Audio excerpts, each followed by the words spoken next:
And now Chapter 27, Understanding Material Nature.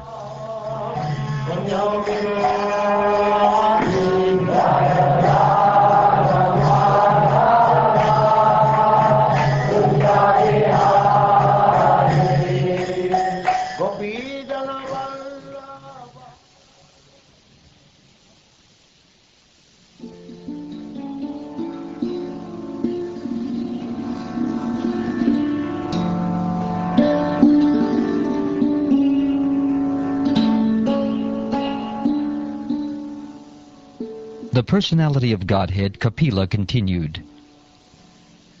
When the living entity is thus unaffected by the modes of material nature, because he is unchanging and does not claim proprietorship, he remains apart from the reactions of the modes, although abiding in a material body, just as the sun remains aloof from its reflection on water.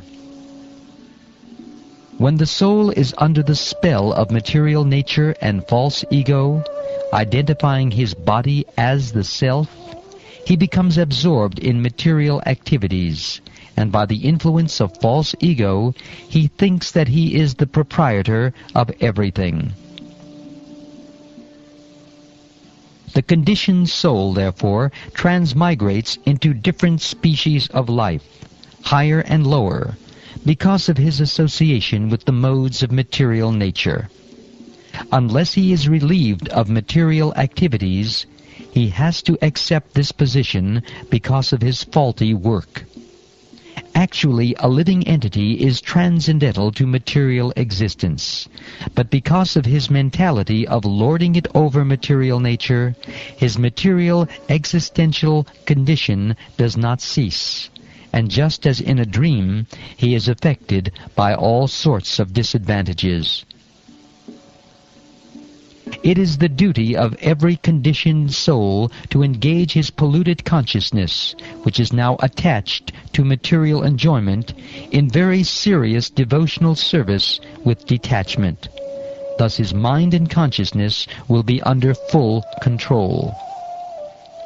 One has to become faithful by practicing the controlling process of the yoga system, and must elevate himself to the platform of unalloyed devotional service by chanting and hearing about me.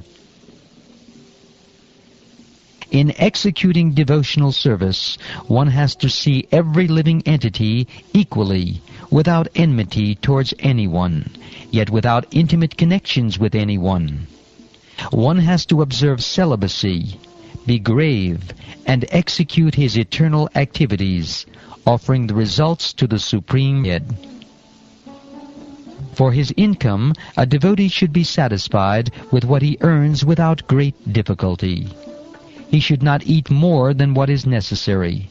He should live in a secluded place and always be thoughtful, peaceful, friendly, compassionate, and self-realized.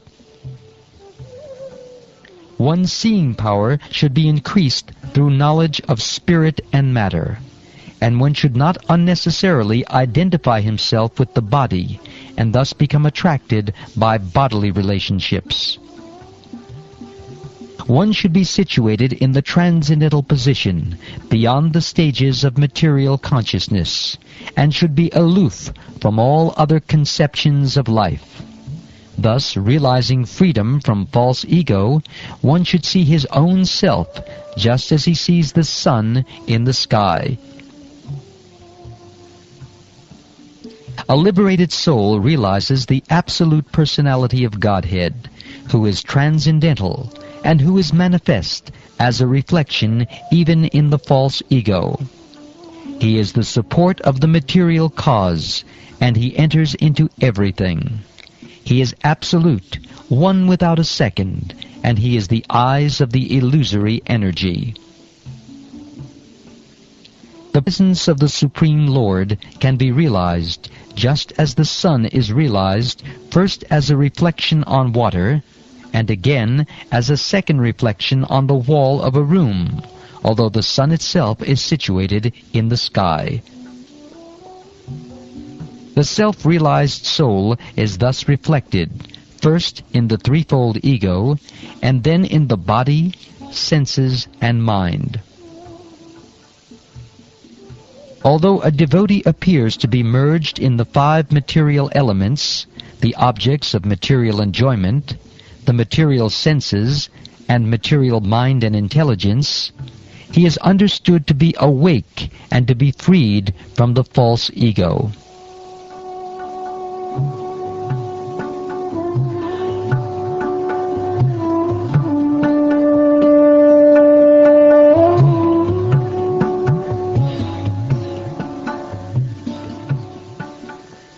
The living entity can vividly feel his existence as the seer, but because of the disappearance of the ego during the state of deep sleep, he falsely takes himself to be lost, like a man who has lost his fortune and feels distressed, thinking himself to be lost. When, by mature understanding, one can realize his individuality, then the situation he accepts under false ego becomes manifest to him. Sri Devahuti inquired, "My dear Brahmin, does material nature ever give release to the spirit soul? Since one is attracted to the other eternally, how is their separation possible? As there is no separate existence of the earth and its aroma, or of water and its taste, there cannot be any separate existence of intelligence and consciousness. Hence, even though he is the passive performer of all activities, how can there be freedom for the soul as long as material nature acts on him and binds him? Even if the great fear of bondage is avoided by mental speculation and inquiry into the fundamental principles, it may still appear again, since its cause has not ceased."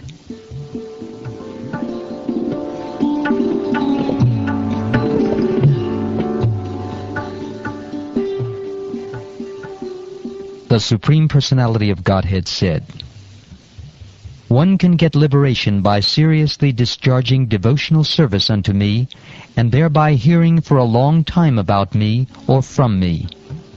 By thus executing one's prescribed duties, there will be no reaction, and one will be freed from the contamination of matter." This devotional service has to be performed strongly, in perfect knowledge, and with transcendental vision. One must be strongly renounced, and must engage in austerity, and perform mystic yoga in order to be firmly fixed in self-absorption. The influence of material nature has covered the living entity, and thus it is as if the living entity were always in a blazing fire. But by the process of seriously discharging devotional service, this influence can be removed, just as wooden sticks which cause a fire are themselves consumed by it. By discovering the faultiness of his desiring to lord it over material nature, and by therefore giving it up, the living entity becomes independent and stands in his own glory.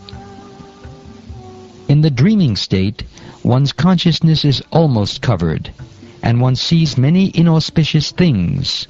But when he is awakened and fully conscious, such inauspicious things cannot bewilder him.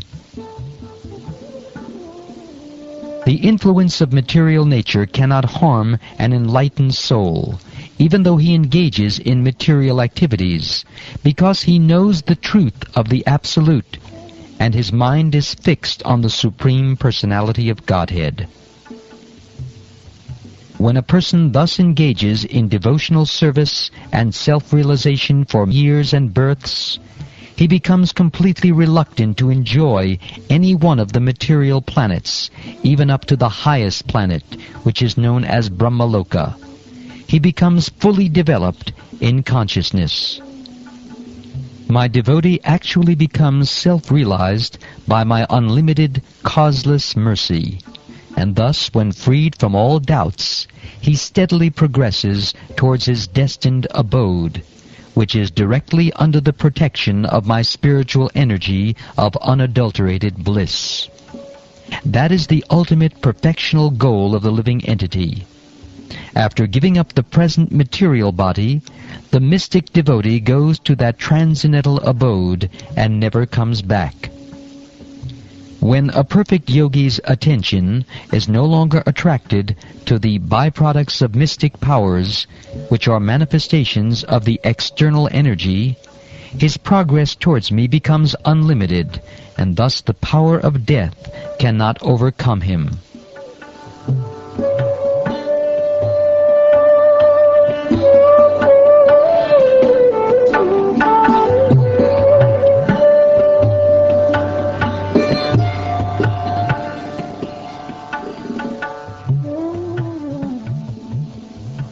Thus ends Chapter 27 of the third canto of the Srimad Bhagavatam, entitled Understanding Material Nature.